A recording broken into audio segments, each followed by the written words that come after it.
Hey everyone, I'm Ashes, And I'm Will. and And this this is is Ashes Ashes and and Will Will Do Do Disney. Disney.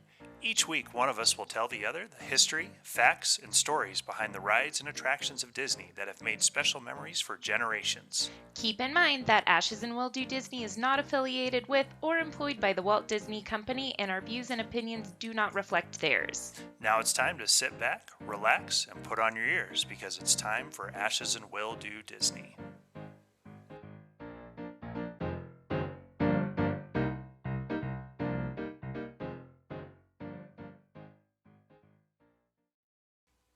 Oh, hey there, Ashes. Hey babe, how you doing?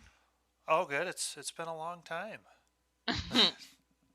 4 minutes. I feel like we make this joke every time we do back-to-back episodes. I know. We're just really funny. It's super funny, and the joke never gets old. I know. So, we're doing Bob Iger part 2 this week, not part 3. I mean, I can't even say it's because I only slept for 3 Because you hours, didn't. You but don't have that excuse this time. it's fine. So it just comes down to you just don't pay attention to my episodes. You know what? I'm gonna choose to take a word from Bambi here. Just not say anything. Just not say anything? Mhm. Okay. Yeah, Alright. Well, I mean, you should try it sometime. oh, no. No, as we discussed, I'm clever and sarcastic from the quiz from Encanto. Mm. Saying something nice is not in my wheelhouse. Mm. Which you can ask Erica that too. Mm. There's another shout out. She wants to be talked about a lot, so I mean, yeah, I'm pretty mean to her. I know. Sonia is nice though. So there's Sonia's shout out. Everyone else is probably super annoyed. Hi Jessica. Hi Teresa. Okay, Yeah, what do you I got for me? have a Jungle Cruise trivia Ooh, Jungle survival Cruise. of the wittiest. Okay, I don't think it's actually going to be very witty trivia, but we'll find it out though. sounded fun. Okay, So it's short, it's only 5 questions, but that's fine. What animal will you not encounter while experiencing the Jungle Cruise in Adventureland? A giraffe, a bear, a zebra, or a gazelle? A bear. Correct. Oh, there was no fun fact on this one. Oh, I'm so lame. sad. What animal has chased a safari party up a pole A in the... rhino. Okay, They'll wow. get that point in the end. Yep. You got it. Fun fact, hooray. Hey, there's one. Okay. Closest to the rhino is Felix Peckman the 13th, who recently landed a position as a skipper with the Jungle Navigation Company. Unfortunately, Peckman's trademark bad luck has followed him to the jungle. Okay. Apparently that's the guy. In what year did the Jungle Cruise debut at the Magic Kingdom Park? I should know this. I did the episode on it. Okay, let's see if it triggers in your brain. 1999, 1960, 1910, 1971. 1960? Wrong. 1971. Yeah. It was between the two. Yeah. The Jungle Navigation Co. is currently owned by what adventurers? Alberta Falls, Alberta Portrait, Alberta River, Alberta Jungle. Alberta Falls. Yes. Fun fact, when Dr. Albert Falls vanished in 1930, Albert took control of the company and vowed to preserve the reputation of the Jungle Navigation Company. She began to promote the guided tours that we know today as the Jungle Cruise. Okay. What coin-operated attraction once existed outside of the Jungle Cruise exit in the Magic Kingdom Park? Shrunken Ned's Junior Jungle Boats, Magic Journeys, pa- Palace Swan Boats, or Mike Finks Neil Boats? The first one? Shrunken Nids? Yes. All right. It sounded the most clever. I know. I was like, 4 out of 5. All right, that's 80%. Take it. I mean, I wanted it to be a little wittier, but you know, Well, I thought when you said Whittier, it was going to be like fill in the blank on some of the puns. I know it That's what I was expecting, but would have been so much fun. But whatever. that's It's fine. okay. All right, well, we finished up my first episode, part 1 of Bob Iger. So Apparently. we're going to, not part 1 and 2, we're doing part 2 today. And this is going to talk a little bit more. We talked in the first episode how he became involved in Disney, the acquisition of ABC, what his career was there. Yeah. We talked about Michael Ovitz being the number 2, the COO. Yeah. And how he only lasted 14 months and he was Bob Iger's boss. But even Bob Iger was saying, had he been given the reins the way he was supposed to, it still probably wouldn't have gone well. Yeah. So now we're going to talk a little bit more about life after Michael Ovitz and the journey of Bob Iger to becoming the CEO of the Walt Disney Company. Sounds good. So let's do Bob Iger part 2. After Michael Ovitz left the Walt Disney Company, Michael Eisner would run the company for the next 3 years without a replacement number 2. While Iger and Eisner developed a closer relationship after Ovitz left, Iger could tell that Eisner didn't fully trust him and felt that he was out for his job. This resulted in a hot-cold relationship. Sometimes Eisner would bring Iger in on important decisions for the company, and other times he would ice Iger out. While part of the reason Iger stayed on after the acquisition of ABC was because there was a prospect of one day running the Walt Disney Company, he never approached his job as a means to take over for Eisner. He was committed to doing the job he had the best that he could. He wanted to learn everything he could so that when Eisner stepped down naturally, Iger could be ready if the opportunity arose. He wasn't trying to get him to step down early or oust him from the company. I feel like Bob Iger is like the Mirabelle of this, whole thing. Yeah, he had a lot of junk on his plate that a lot of people would have walked away from, and a lot of people did walk away from under the Eisner era. Like, I feel like he handled things so much better than literally anyone else would have. Right. Anyone. As part of the hot and cold relationship, Iger felt that sometimes Eisner was questioning his abilities to do his job, and sometimes he was encouraging and full of praise. One of the high points in Iger's career was when Eisner asked him to start an international program. While he was the chairman at ABC at the time, which meant he was in charge of ABC and ESPN, Iger knew this was an opportunity to really show what he could do. Essentially, Eisner saw a problem with their international operations. While they had offices globally, different departments in those offices didn't communicate with each other. Eisner had wanted to expand the international operations to China, an idea that had been discussed when Frank Wells was second in command.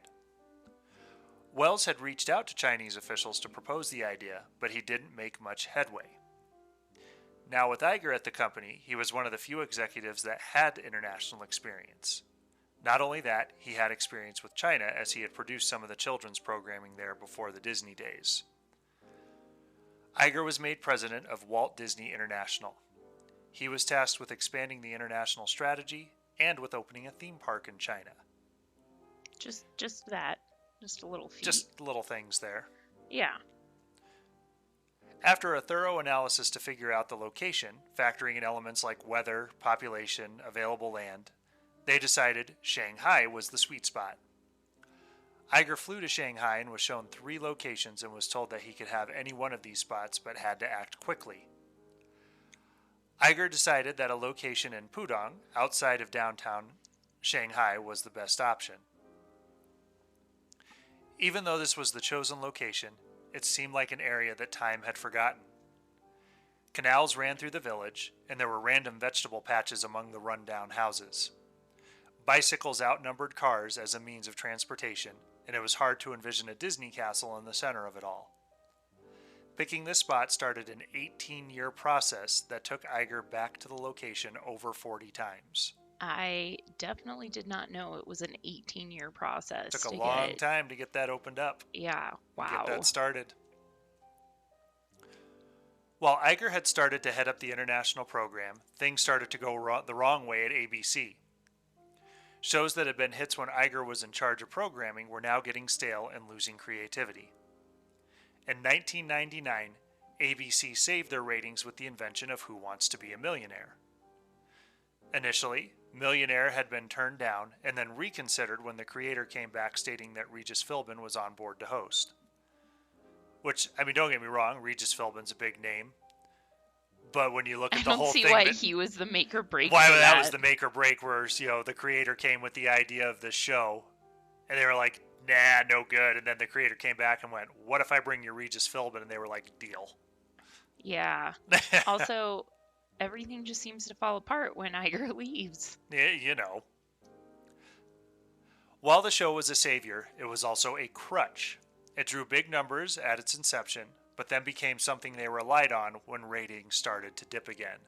So basically, instead of coming up with new things in the pipeline, if things were doing bad, they just turned to Who Wants to Be a Millionaire to boost it back up instead of coming up with something new. I'd be like, but we got this one show. Pretty much. Another bright spot that Iger saw with ABC came in 1998 when he had the idea to put a strong emphasis on the upcoming millennium change.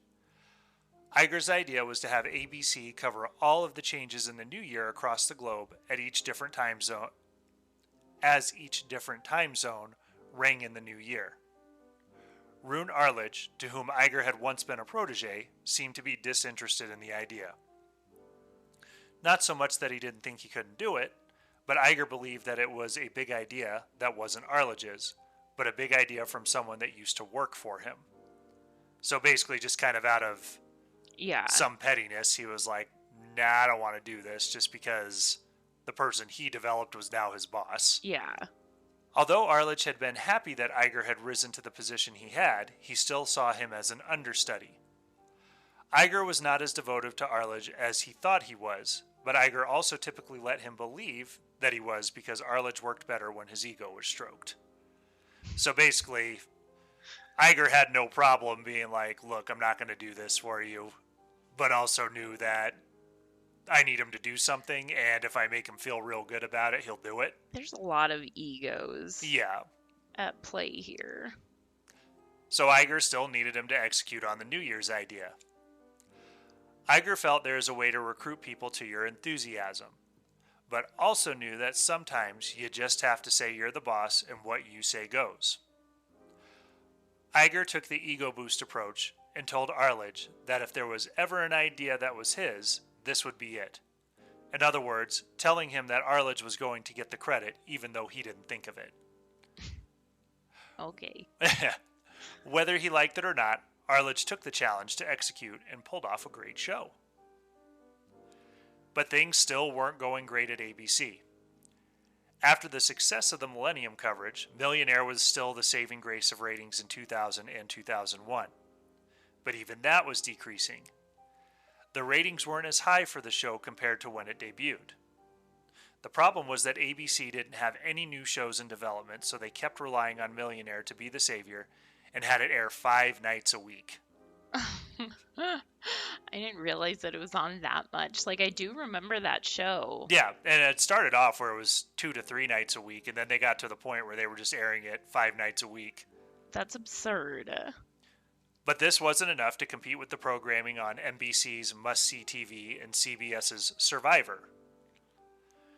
Within a couple of years, ABC was placing third place out of the big 3 networks, which was ABC, CBS, and NBC.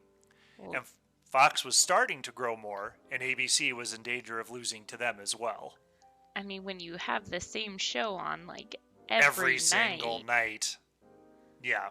I mean, it's like, whatever. If you don't see it tonight, it's fine, because you can see catch it it tomorrow. Yeah. By 1999, Michael Eisner was starting to feel the effects of running the Walt Disney Company without a number 2. Eisner was starting to isolate himself more and had started to distrust those around him. He was starting to feel pressure from the board of the company to name a number two, and finally start thinking about a succession plan for when he stepped down. After the whole ordeal with how things had worked out with Michael Ovitz, Eisner was reluctant to get back in the dating game to pick someone for this role. The dating game. That was my own little spin on that. Oh, look at you. There were two big issues with Eisner not naming a new COO. The first was that other executives were trying to slide in and fill the void. Sandy Litvak, who had been a general counsel for the company, was promoted to vice chairman and started seeing himself as the de facto COO. Others who worked in the strategic planning part of the company, those who were supposed to look more at the long-term plans and the big picture, were starting to get involved in the day-to-day decisions. Since they were getting involved in the day-to-day operations, they were letting their responsibilities of long-term planning go to the wayside. The overall problem was that boundaries were being crossed and responsibilities were being ignored while attempts at a power grab occurred. I mean, if you're not going to make the decisions from the top, people are just going to start, kind of making assumptions from the bottom. Yeah, and they're all trying to slide into this spot and make all these decisions in hopes that they'll just get promoted to COO, Yeah. But then their part of the company is suffering because they're not doing what their job is. Yeah. As mentioned, Eisner was either Team Iger or Team Definitely Not Iger. Sometimes Eisner would depend on Iger to a point that Iger felt it was only a matter of time before he was named CEO. In August of 1999, Iger took Willow on a 2-week vacation to Martha's Vineyard. On the first night of his trip, Iger received a call from Tom Murphy. Murphy had gone to dinner with Eisner and board members the night before. Murphy told Iger that Eisner had stated that Iger would never succeed him. Murphy encouraged Iger to quit, as Eisner had stated very clearly that he didn't believe Iger could run the company. So Iger's clearly distraught. I mean, he's on the first night of a 2-week vacation and basically being told that he's not going to get promoted. Iger was upset at all he had done with and dealt with. He had put up with reporting to Ovitz as his boss. He helped integrate ABC into Disney as smoothly as possible, and had been a defender and loyalist to Eisner. Now he was hearing that he was never going to be promoted. I mean, I'd be a little salty, I'd be a little salty. It'd be hard to stay. Yeah. But Iger opted not to quit. Like most people in any job, he wasn't going to walk away before his year-end bonus payout. Okay, I mean, that's what most people Valid. do when they're close enough. They wait to get that big payout before they dip out. Instead of quitting, if Eisner wanted Iger gone, he was going to have to fire him. Iger opted to keep the news to himself so as not to essentially ruin his family vacation. In September of 1999, Eisner had asked to see Iger, and Iger was certain this was it. He was going to be let go. Iger walked into the office prepared for the blow that was about to come. Then Eisner did it. He asked Iger if he was finally ready to move to LA permanently and help him run the Walt Disney Company. Hey. Iger was happy he wasn't being fired, but he also couldn't trust this conversation to be what he was hoping for it to be. So Iger told Eisner that he had been inconsistent with him, and it was confusing to be offered the job now when a month prior he was being told Eisner stated to board members that he didn't believe in Iger. Eisner was equally candid and told him that he was hesitant because 1, he wasn't sure Iger would want to move to LA, and 2, Eisner would have to compete with himself if he hired Iger as COO, meaning that the board could have someone to turn to if they felt Eisner wasn't doing the job they expected. AKA Eisner's like, I'm just really scared you'll do a better job than me. Right. And pretty much like, well, if I pick someone and if they don't like me, they'll get rid of me and have someone to back up. Whereas without a number 2, getting rid of Eisner wouldn't make too much sense because they had no one to readily promote.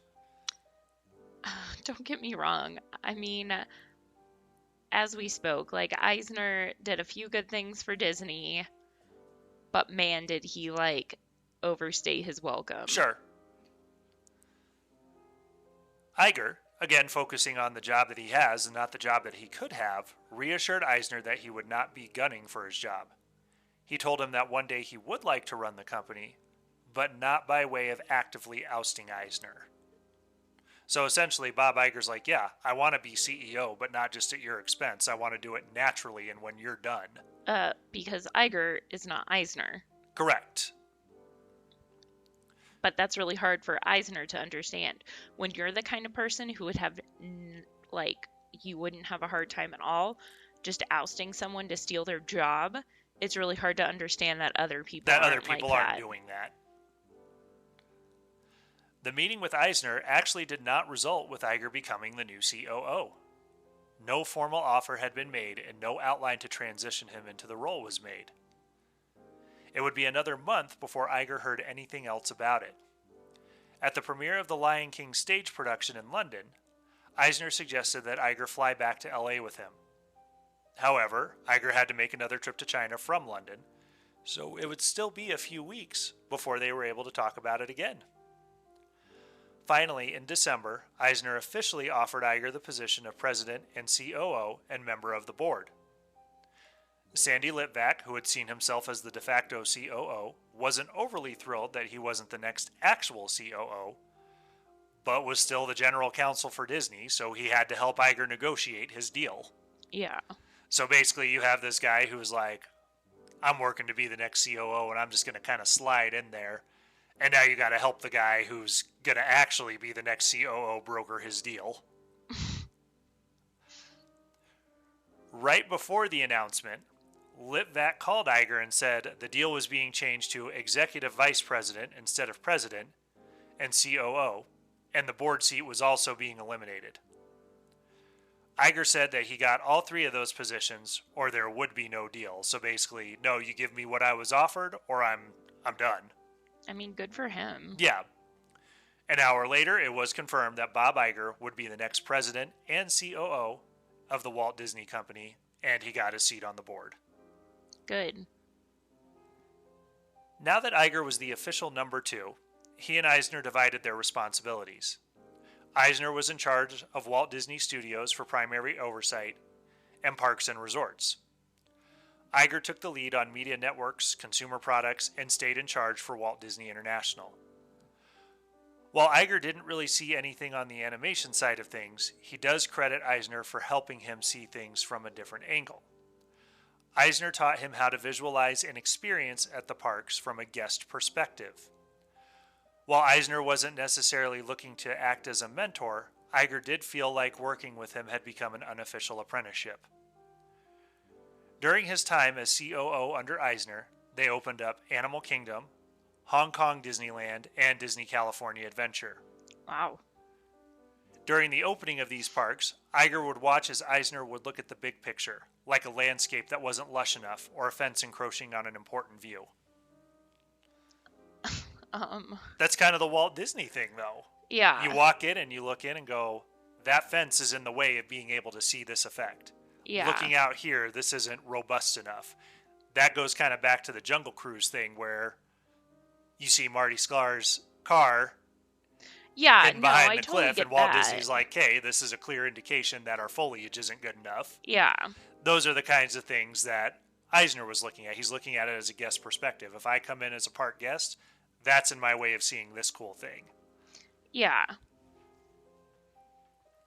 As we discussed, as the years went on, Eisner was criticized as an oppressive perfectionist and micromanager.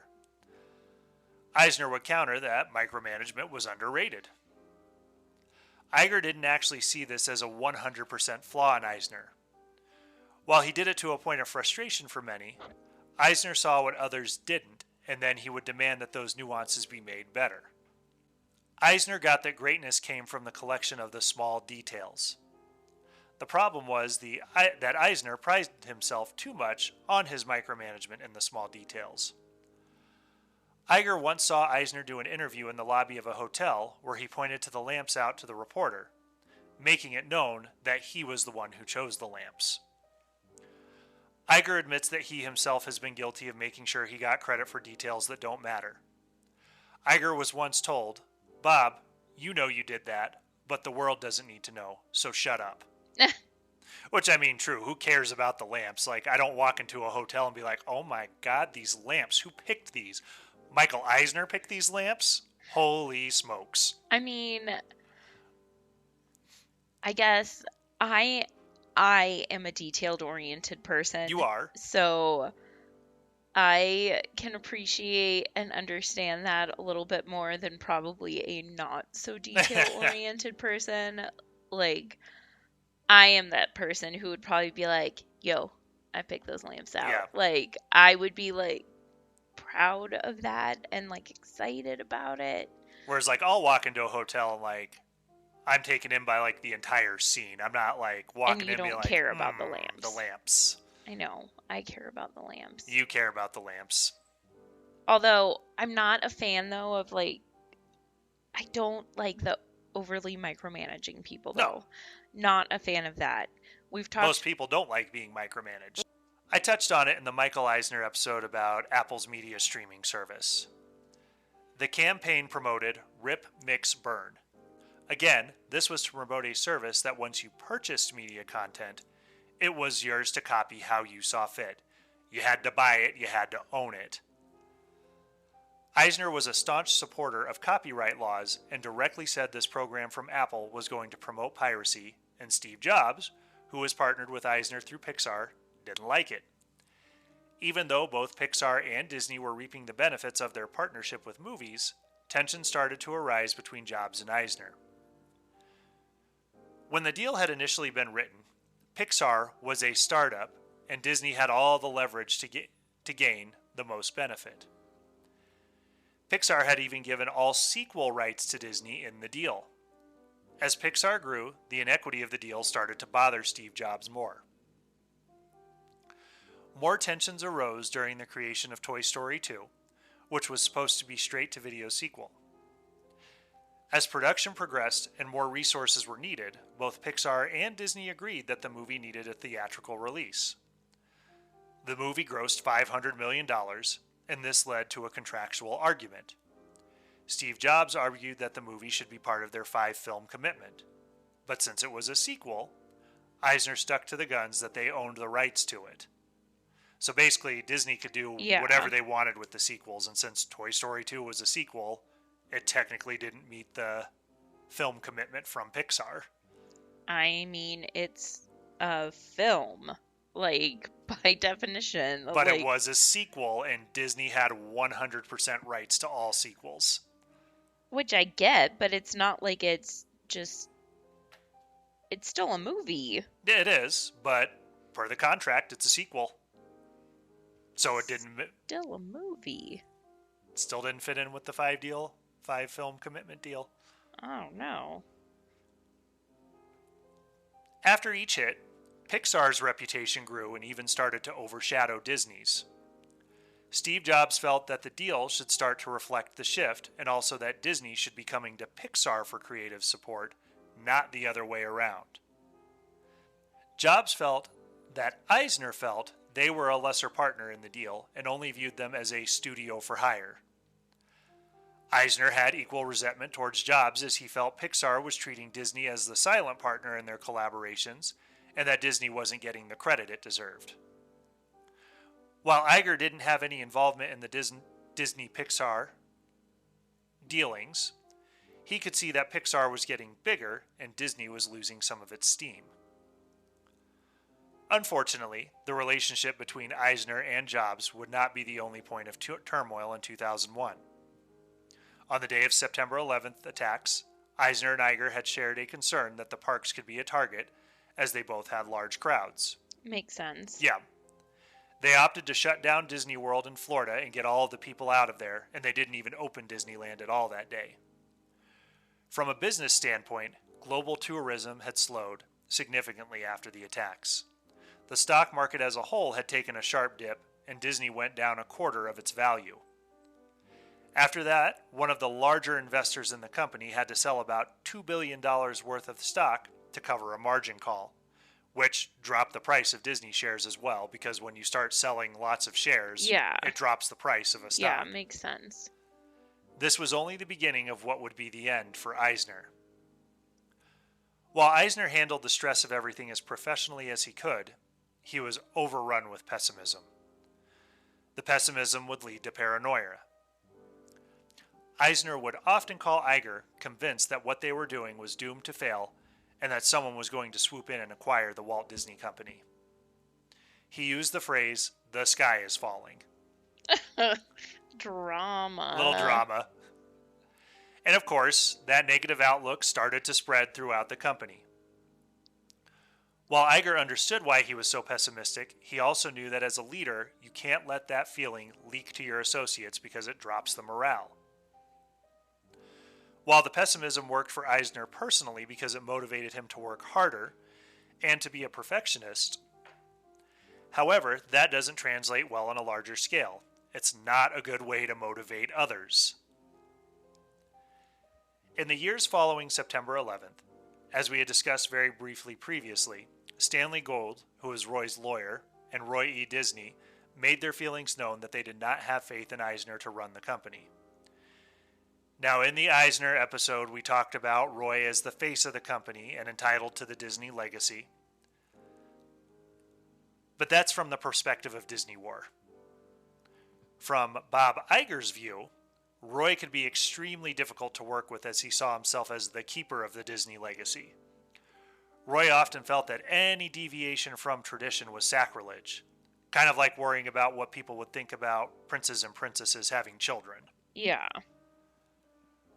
Roy did not approve of the acquisition of ABC because that would mean introducing non-Disney content to the Disney brand. During one Christmas season, Roy was furious at the decision to sell a pure white Mickey Mouse plush because that deviated from the traditional colors. Okay. Roy saw no reason to deviate. Roy would send email after email demanding that the quote-unquote albino Mickeys should be removed from the shelves. More drama here, Will. After Roy's death, one of his kids had disclosed to Iger that he had a drinking problem, and many of the late-night emails full of rage towards the mistakes they were making came after having a few drinks. Well. So there's two different perspectives. There's the Disney War perspective of Roy trying to vigorously preserve the legacy of Disney, and then here's Bob Iger, who actually worked for the company and had to deal with it firsthand, not seeing it as such a noble venture. Well, again, like we talked about last time with Encanto, like, sometimes tradition just for the sake of tradition, it's not what's not best. always a good thing. Yeah. And I mean, if you just kept it, I mean, I think the acquisition of ABC was one of Michael Eisner's more brilliant moves because it expands the company. It keeps the company moving forward. Like Walt said, we don't stay put for long here. We keep moving forward. I love Meet the Robinsons. Kind of like Disney Plus, though. It's like you can't just have Disney Plus without introducing new content. You have to put new content in there. They have other content from their other networks that they own on Disney Plus. Yeah, like you have to keep moving forward. Yep. For sure. In 2002, Roy and Gould sent a letter demanding that Eisner address their concerns. The poor ratings at ABC, the rising tensions between Eisner and Jobs, disagreements over park strategies, and other problems that they felt were the result of Eisner's micromanaging. The letter was taken seriously, and a detailed presentation was made to the board to show them their strategies to recover. At that point, though, Walt himself could have said that he approved of their actions, but Gould and Roy were dead set to get Eisner out. We had talked about how Roy met an exec for lunch and was given the heads up that Roy was past the retirement age and they wanted him to step down. While this seemed like a petty attack fueled by Eisner's paranoia, the other perspective was that Roy had been so challenging to Eisner at every turn and over virtually every issue that Michael was invoking a clause that hadn't been unforced on Roy. While Roy did step down, it wasn't without sending Eisner a letter at the board meeting, putting him on blast for all the things Roy felt he did wrong. Roy ended the letter stating, "Michael, it is my sincere belief that it is you who should be leaving and not me. Accordingly, I once again call for your resignation and retirement." From there, we know that Roy launched the Save Disney campaign, in which he publicly trashed Eisner every chance he got. I mean, again, drama. It's a lot of drama. On top of the Save Disney campaign, the Pixar and Disney relationship finally came to a head. They were trying to work out another 5-picture deal. Jobs wanted new terms to the deal in which Pixar would control production and maintain sequel rights, while Disney would just be a distributing partner. During the production of Finding Nemo, a memo from Eisner had leaked to the public that Eisner was unimpressed with the first cuts, and had also said that it wouldn't be a bad thing if Nemo did poorly, because then it would knock Jobs down a peg and give Disney more leverage in the negotiations. How rude. Yeah, like Eisner was literally like, I hope this movie does fail. Also, that's a great movie. It is a great movie. Both Jobs and Eisner hated the idea of someone trying to strong-arm them into a deal. After 10 months of negotiating, Steve Jobs publicly announced that he would not be making a new deal with Disney and that he was sorry Disney wouldn't be participating in their future successes.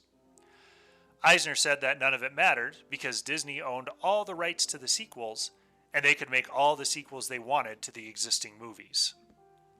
This whole debacle gave Roy and Gold some ammo, as they stated that they brought it up a year prior that Eisner was mismanaging the Pixar relationship. Even though, from a business standpoint, the new deal that Steve Jobs was proposing did nothing beneficial for Disney, to the public eye, it looked like Eisner had dropped the ball all by himself. To add on top of everything, Comcast execs called Eisner and told him they wanted to buy Disney, seemingly wanted to take advantage of the turmoil in the company. Eisner told them that the company wasn't for sale, but if they wanted to actually make an offer, the board would have to listen to it. Comcast was publicly stating that they were making a bid to take over Disney, and it was becoming clear that someone on the inside told them that Eisner was vulnerable. The concern was that if an official offer was made, then the board could accept and get rid of Eisner without having to fire him. The bid didn't go too far forward as it fell apart several weeks later. Comcast thought that Disney would just take their initial offer, and when they didn't, it gave time for other factors to come out, and the price of Disney went up. Secondly, Comcast stockholders were not in support of the acquisition, which made Comcast stock price go down. At the annual shareholders meeting, Iger talked to the press as Roy and Gold held a rally the night before to criticize Eisner. Iger defended the company and showed his support for Eisner. He also questioned the motivations of Roy and Gold. At the actual meeting, Roy Disney and Stanley Gold were given 15 minutes to speak. They went over their time, but they were allowed to finish out of courtesy. They spent their time criticizing Eisner, which was met with a lot of applause and cheers. After that, both Eisner and Iger answered questions for about an hour. 43% of shareholders withheld their votes of support for Eisner. That was a large percentage that they reported the actual numbers on to the press to make it sound less bad. Because when you have a high percent versus just a solid number, saying the solid number doesn't sound as detrimental. Yeah. The board met immediately and decided to strip Eisner of his role as chairman, but he was allowed to remain the CEO.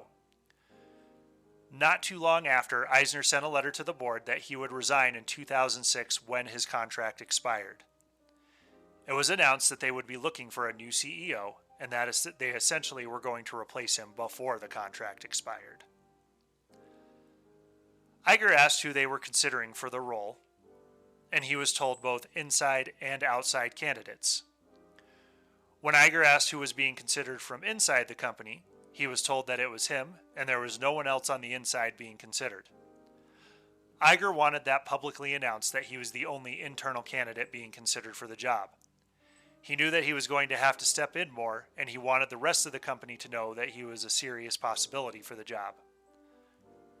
This was not going to be easy for Iger. Many people on the board already felt that the only way to fix the problems was to bring someone in from the outside instead of someone who had been close to most of them. The board felt that their reputations had been tarnished, and they were tired of the drama. Handing over the deed to the man who was number 2 to their source of frustration didn't seem like it was going to ease the issues. I mean, but it did. I mean, we'll get into that. But that's where we're going to end part 2. Next time, we'll lead into part 3 and look at how Bob Iger finally did become the CEO of the Walt Disney Company and what his path was there. So what are your thoughts so far as we're leading into Michael Eisner having to step down? I just, everyone says girls are drama. And I always said when I was a teacher, it was a lot easier to get the girls to calm down than the boys. These boys. I mean, I'd remove my female students from a situation, and within minutes I'd have them calm down. But the boys, I'd have to threaten to send them to the office and call home to finally get them to calm down, because just removing them from a situation didn't handle it.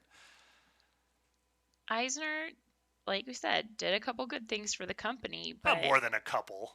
I mean, he did pretty well his first decade there. Okay, well, he did good, and then he like just you said, got though, he overstayed the welcome. Yeah, he got so paranoid about them wanting him to leave that he ultimately fulfilled his own prophecy. Yeah. His paranoia and pessimism finally did him in.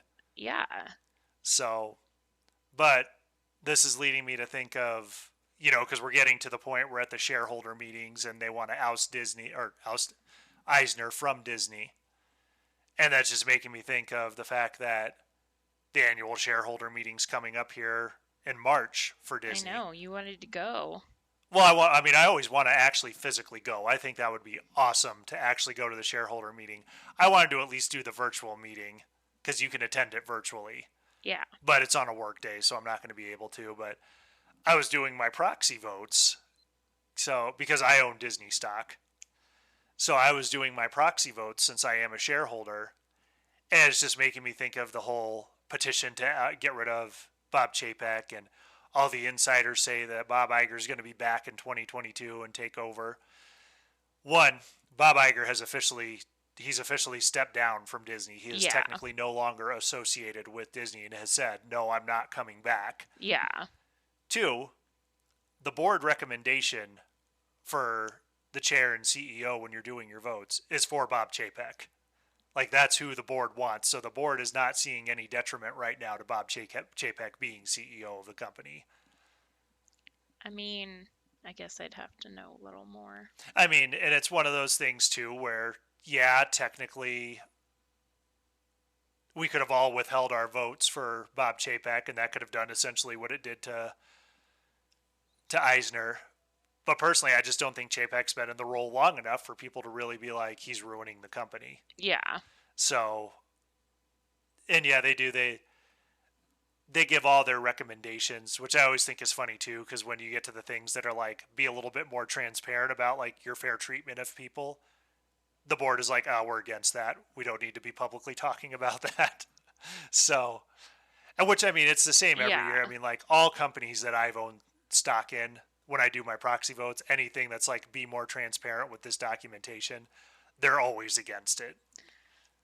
The politics are definitely interesting, to say the least. They are, but I don't think Bob Chapek's going anywhere anytime soon. I mean, just looking at it today, Disney stock was up.